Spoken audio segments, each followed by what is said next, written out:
input and output and their roles in language learning.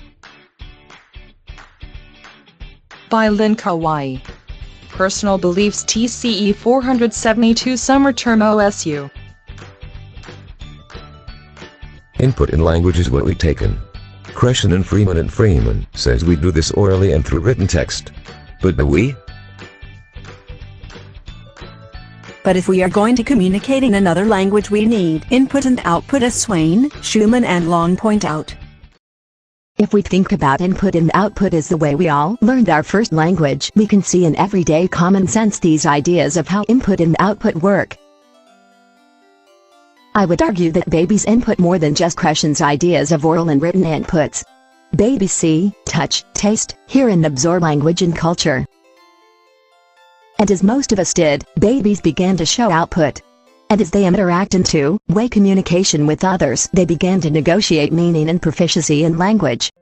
Van Leer's model of language acquisition, using both input and output, starts with exposure, which led students towards being receptive and focused. Next, students' input, that with investment leads to comprehension. Intake is practice, two-way communication, and that leads to retention and access of the language.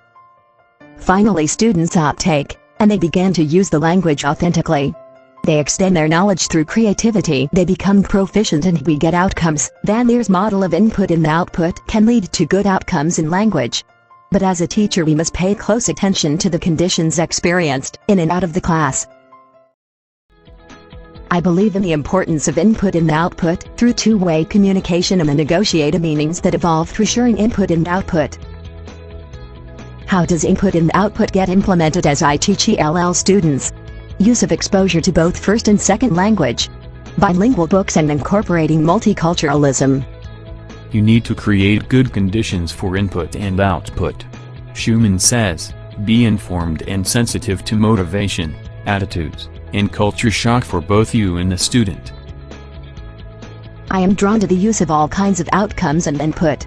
Games, total body response activities, music, doing, questioning, and really getting into the language as action. But, as an elementary school teacher, connecting our second language learning across the curriculum also touches on the broader philosophies of education. I relate to progressivist and existentialist ideas. In other words, doing and questioning. Also social reconstructivism or critical thinking in social issues.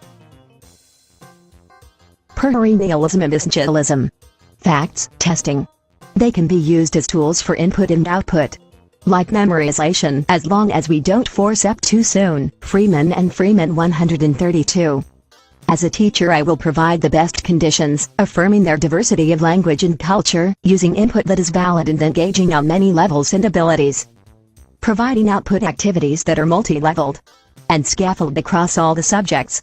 Giving all learners chances to communicate in various ways, authentically and creatively.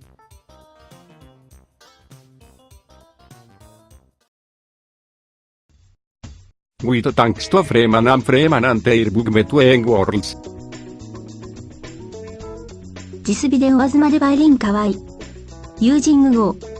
アニマエ。セプテンバー21 ST2014